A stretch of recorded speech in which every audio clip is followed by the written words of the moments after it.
देना। लेकिन मुझे उससे संतोष नहीं हुआ और न ही मुझे वह उत्तर मिला जिसकी मैं तलाश कर रहा था। तलाश करना होता बेटा खोज करना, ढूंढना। वर्तमान मेरे लिए और मुझ जैसे अनेक लोगों के लिए मध्ययुगीनता, भयंकर गरीबी और मध्यम वर्ग की कुछ सतही आधुनिकता का एक विचित्र मिश्रण है।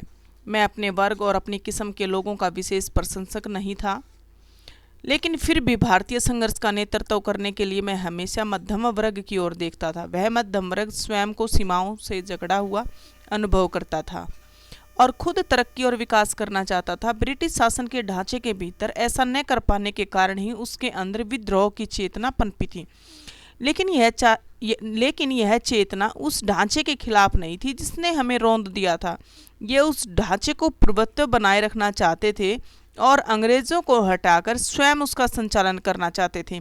ये मध्यम वर्ग के लोग इस हद तक इस ढांचे के आदि का मतलब बेटा यहाँ अब व्यस्त हो चुके थे कि चुनौती देना या उसे उखाड़ फेंकने का प्रयत्न करना इनके बस की बात नहीं थी।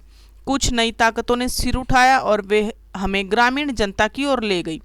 पहली बार एक नए ढंग का भारत उन युवा बुद्धिजीवियों के सामने आया जो इसके अस्तित्व को लगभग भूल ही चुके थे या उसे बहुत ही कम अहमियत देते थे। यह दृश्य बेचैन कर देने वाला था क्योंकि उसने हमारे कुछ निष्कर्षों और मूल्यों में संदेह उत्पन्न कर दिया था। तब हमने भारत के वास्तविक रूप की तलाश करनी शुरू कर दी और इससे हमारे भीतर उसकी द्वंद्व और समझ दोनों ही उत्पन्न हो गई। कुछ लोग इस ग्रामीण समुदाय से पहले से ही परिचित थे, अतः उन्हें कोई नया उत्तेजक अनुभव नहीं हुआ, पर मेरे लिए सही अर्थों में नई तलाश के लिए एक नई यात्रा थी। मुझे बराबर अपने लोगों की कमजोरियों और असफलताओं का दर्द भरा एहसास कराता रहा था, लेकिन भारत की ग्रामीण जनता में कुछ ऐसा जरूर था जिसे परिभाषित करना यानी कि किसी परिभाषा में कह देना कठिन होगा, पर उसने मुझे बराबर आकर्षित किया था। उनमें कुछ ऐसी विशेष बात थी जो मध्यम वर्ग में विद्यमान नहीं थी। मैं आम जनता की इस अवधारणा को काल्पनिक नहीं बनाना चाहता था।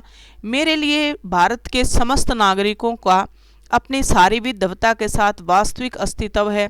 उनकी विशाल संख्या के बावजूद मैं उनके बारे में निश्चित समुदाय के बजाय व्यक्तियों के रूप में सोचने की कोशिश करता हूँ।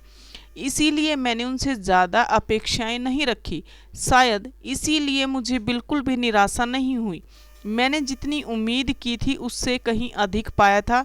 तभी मुझे सूझा बेटा एक उपाय आया कि इसका कारण और इसके साथ ही उनमें जो एक प्रकार की अंतःशक्ति और दृढ़ता है, इसका मुख्य कारण भारत की प्राचीन सांस्कृतिक परंपरा है जिसके कुछ अंशों को उन्होंने अब भी बचाए रखा है। पिछले 200 वर्षों के दौरान उन्होंने जो अत्याचार झेला है, बहुत कुछ तो उसी के कारण समाप्त हो गया, फिर भी कुछ तो ऐसा बचा ही है जो सार्थक है और उसके साथ बहुत कुछ ऐसा है जो अनिष्टकारक और निरर्थक है।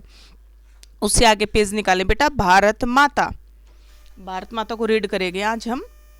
जब मैं एक के बाद एक सभा में जाता था तो अक्सर श्रोताओं होते बेटा जो सुनने वाले लोग होते हैं, श्रोताओं से मैं अपने इस देश के बारे में चर्चा करता, हिंदुस्तान की और साथ ही भारत की जो जाति के संस्थापक भरत के नाम पर आधारित, इसका नाम संस्कृत नाम है, प्राचीन संस्कृत नाम है बेटे। भारत का नाम भरत राजा के नाम पे तो पड़ा है। मैंने शहरों में ऐसा कम ही किया क्योंकि वहाँ के श्रोता, वहाँ के सुनने वाले लोग अपेक्षाकृत अधिक आधुनिक थे और वे अपेक्षाकृत अधिक दमदार भाषण की अपेक्षा रखते थे। लेकिन सीमित नज़रिए वाले किसानों को मैंने इस महान देश के बारे में बताया जिसकी मुक्ति के लिए हम संघर्ष कर रहे हैं कि कैसे इसका हर हिस्सा एक हिस्सा दूसरे हिस्से से भिन्न होते हुए भी भारत ही है। मैंने उन्हें उत्तर से दक्षिण, पूर्व से पश्चिम तक के किसानों की सामान्य समस्याओं की विस्तृत जानकारी दी और उस स्वराज की भी जो कुछ विशेष लोगों के लिए नहीं था बल्कि सब के लिए था, भारत के प्रत्येक हिस्से के लिए एक जैसा होगा।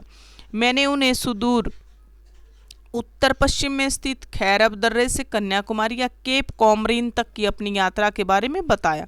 मैंने बताया कि कैसे हर जगह के किसानों ने मुझसे एक जैसे ही सवाल पूछे क्योंकि लगभग उनकी समस्याएं एक समान ही थी।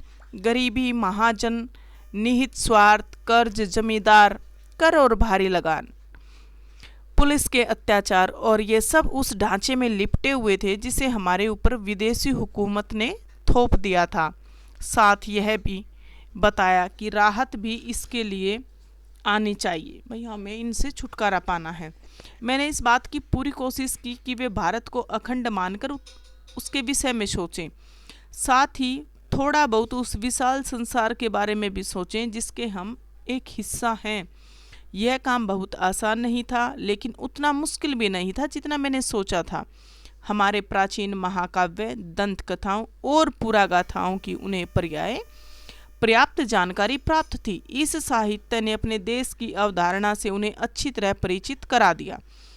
इन लोगों में से कुछ लोग ऐसे भी होते थे जिन्होंने भारत के चारों कोनों में स्थित सभी धार्मिक स्थलों की यात्रा की थी।